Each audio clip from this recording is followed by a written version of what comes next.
Good evening my dear students. మన ఇంటర్వ్యూస్లో భాగంగా ఇప్పుడున్న ఈరోజు చిన్న topic fixed assets. What are fixed assets? మనం అసెట్స్ గురించి చాలా రకాలుగా తెలుసుకున్నాం. కరెంట్ అసెట్స్ అన్నాం, ఫిక్స్డ్ అసెట్స్ అన్నాం, టాంజిబుల్ అసెట్స్ అన్నాం, ఇంటాంజిబుల్ అసెట్స్ అన్నాం. ఇవన్నీ కూడా మనం తెలుసుకున్నాం. ఒక విధంగా చెప్పాలంటే ఇది other name of fixed assets are miscellaneous expenses asset. ఎందుకంటే టాలీ అకౌంటింగ్ ప్యాకేజ్లో గ్రూపింగ్లో ఇది ఖచ్చితంగా నోట్ అయి ఉంటుంది. ఎందుకంటే ఎక్కడా ప్లేస్ లేనిది దీని కింద ప్లేస్ అవుతుంది. తర్వాత ఏంటంటే ఇవన్నీ కూడా నిజమైన అసెట్స్ కాదు. జనరల్గా ఎలా ఉంటుందంటే assets are those which can help a business man to produce something. అంటే అసెట్స్ అంటే మీకు తెలుసు కదా, assets are the other name of assets is resources. అంటే మనతోటే ఉంటూ మనకి వ్యాపారంలో చేదోడు వాదోడుగా మన వ్యాపారాన్ని నిర్వహణలో బాగా ఉపయోగపడుతుంది. ఎలా అంటే మీరు మిషనరీ కానివ్వండి, వెహికల్ కానివ్వండి, కంప్యూటర్ కానివ్వండి, ఇవన్నీ కూడా మనతోటే ఉంటుంది. ఎందుకంటే ఇప్పుడు అసెట్ అంటే మీకు క్యాష్ యొక్క మరో రూపం అది.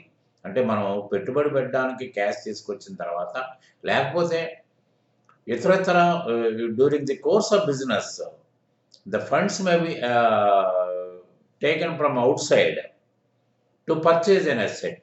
ఎందుకు ఆ అసెట్ లేకపోతే మన యాక్టివిటీని నిర్వర్తించలేము.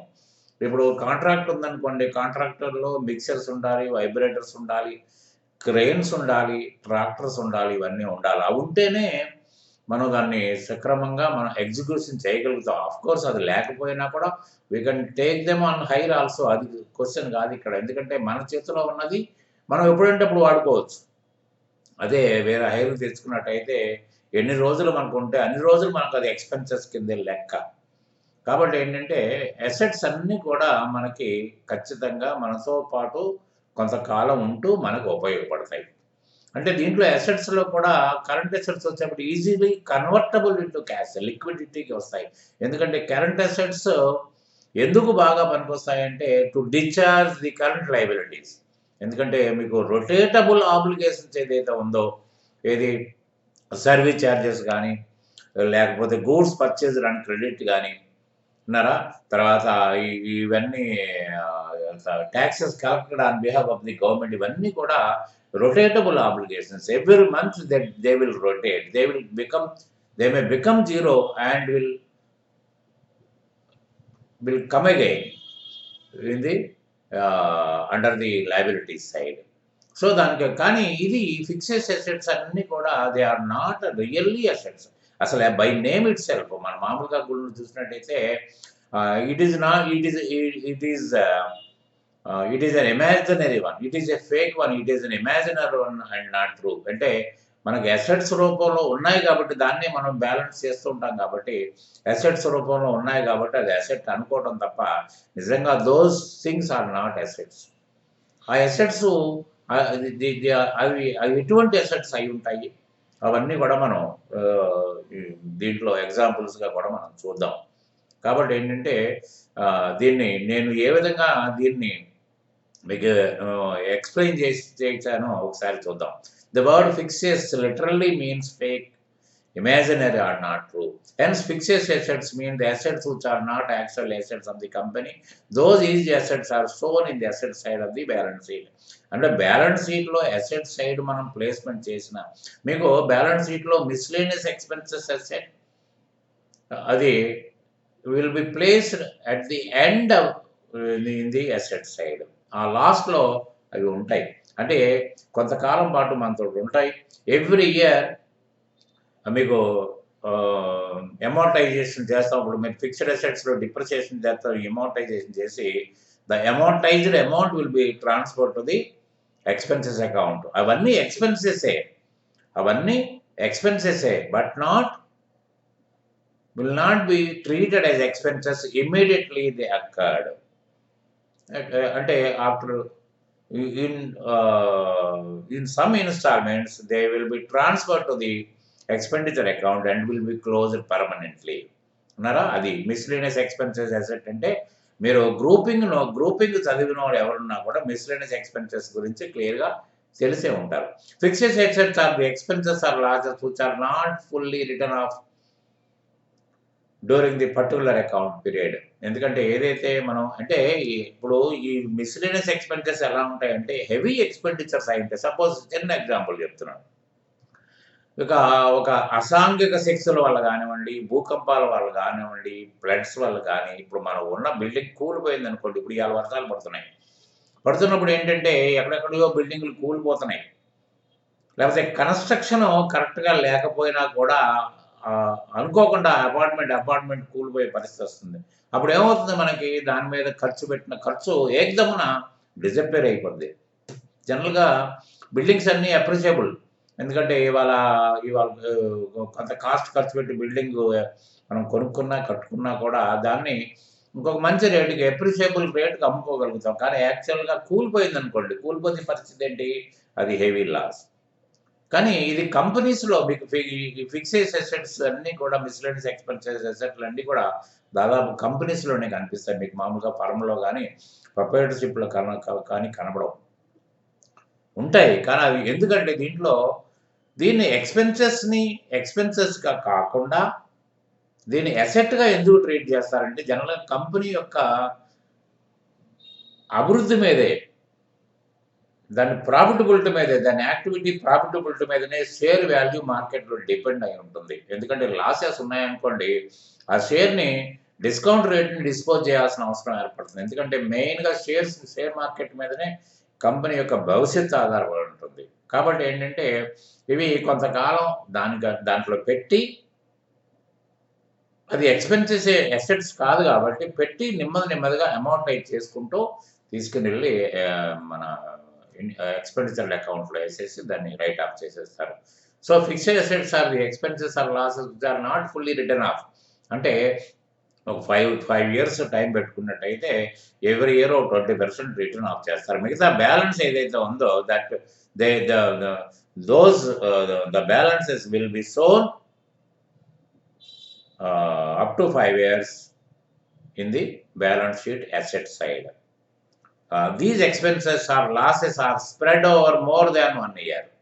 The part of these expenses or losses to be shown in the profit and loss account and the remaining amount will be carried forward to the following years. ఏదైతే మనం అమౌంటైజింగ్ చేస్తామో that will be placed in the expenses side of the profit and loss account, and the balance will be remained in the balance sheet asset side. Fixed assets are shown in the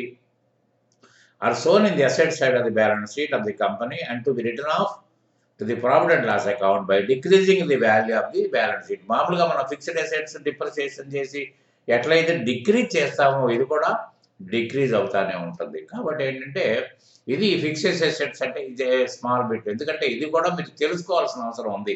miscellaneous expenses అనేది ఖచ్చితంగా మీకు note అయి ఉంటుంది. Balance షీట్‌లో last item అదే. ఇంకేదైనా suspense ఉంటే suspense ఉంటుంది. Suspense a temporary amount which was not a definite payment at the time it pays. కాబట్టి ఏంటంటే ఆ విధంగా మీకు కనిపిస్తుంది మిస్‌లేనియస్ ఎక్స్‌పెన్సెస్ అసెట్ అనేది మీకు అకౌంటింగ్ ప్యాకేజ్‌లో మాత్రం క్లియర్‌గా కనిపిస్తుంది.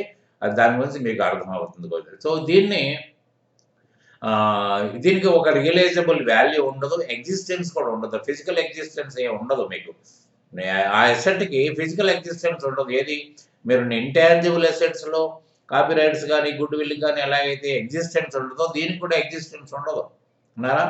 They are amortized in 1 or more profitable years. Examples ఏంటని చూద్దాం. ప్రమోషనల్ మార్కెటింగ్ ఎక్స్‌పెన్సెస్, తర్వాత అండర్ రైటింగ్ కమిషన్ అంటే అండర్ రైటర్స్ ఉంటారు. ఏంటంటే ఆల్మోస్ట్ బ్రోకర్స్. ఎందుకంటే మనకు షేర్స్ మార్కెటింగ్ చేసి పెడతారు. దానికి కమిషన్ ఇవ్వాలి. తర్వాత ప్రిలిమినరీ ఎక్స్‌పెన్సెస్ అంటే మీకు కంపెనీ ఇన్కార్పొరేషన్ టైంలో అంటే కంపెనీ ఫంక్షనింగ్ ఇప్పుడు కంపెనీని ఇన్కార్పొరేట్ చేయాలంటే 6 to 1 ఇయర్ పడుతుంది. దీంట్లో చాలా ఖర్చులు అవుతా ఉంటాయి. అవన్నీ కూడా before functioning of the activity. కాబట్టి ఆ ఖర్చులన్నీ హెవీగా ఉంటాయి కాబట్టి they will be kept under miscellaneous expenses asset and will be amortized. Discount allowed on shares. ఎందుకంటే రేపటి రోజున గనక స్థితి బాగుండకపోతే షేర్స్ అమ్మినప్పుడు రూ. 10 షేర్ రూ. 7కి అమ్ముతారు, రూ. 3 డిస్కౌంట్ తోటి. అవి కూడా దీంట్లో నుంచి దీని కింద పెట్టి రైట్ ఆఫ్ చేస్తారు. తర్వాత loss incurred in issue of debentures. తర్వాత హెవీ డ్యామేజెస్ టు డిజాస్టర్స్, అంటే ఈ ఫ్లడ్స్ కానీ ఇవి కానీ అవి కానీ. తర్వాత మీకు మీకు ఇంకోటి కూడా ఏంటంటే దీంట్లో pre operative expenses, commercial operation కంటే ముందు కూడా దీన్ని ఏదైతే మనం ఖర్చు పెడతామో దాన్ని కూడా దీంట్లో తీసుకొచ్చి మనకి పెడతారు. తర్వాత ఇంకోటి ఏంటంటే మీకు research and development expenditure. Research and development expenditure అంటే మ్యానుఫ్యాక్చరింగ్ యాక్టివిటీలో ఎలా ఉంటుందంటే మీకు మ్యానుఫ్యాక్చరింగ్ దాంట్లో కంటిన్యూస్గా మీకు ఇది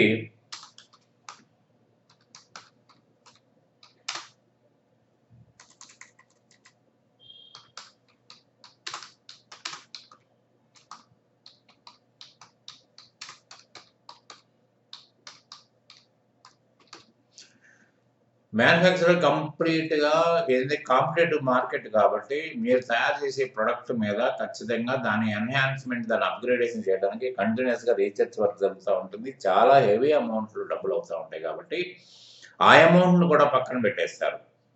తర్వాత అట్లనే డెవలప్మెంట్ యాక్టివిటీ, కంపెనీ ప్రెమిసెస్లో ఏదైనా డెవలప్మెంట్ యాక్టివిటీ చేసినా దాన్ని కూడా పక్కన పెట్టేస్తారు. పక్కన పెట్టేసేసి నెమ్మదిగా ఒక 5 ఇయర్స్లో రైట్ ఆఫ్ చేసి, ఇది కంటిన్యూస్ ప్రాసెస్. ఇది రీసెర్చ్ అండ్ డెవలప్మెంట్ ఎక్స్పెండిచర్ అనేది కంటిన్యూస్ ప్రాసెస్, అది మాత్రం బాగా గుర్తుపెట్టుకోండి. సో ఇవాళకి ఈ చిన్న బిట్టు దీంట్లో మనం టాపిక్గా తీసుకున్నాం. Tomorrow we will take another topic under as our discussion point. Thank you very much. Good day.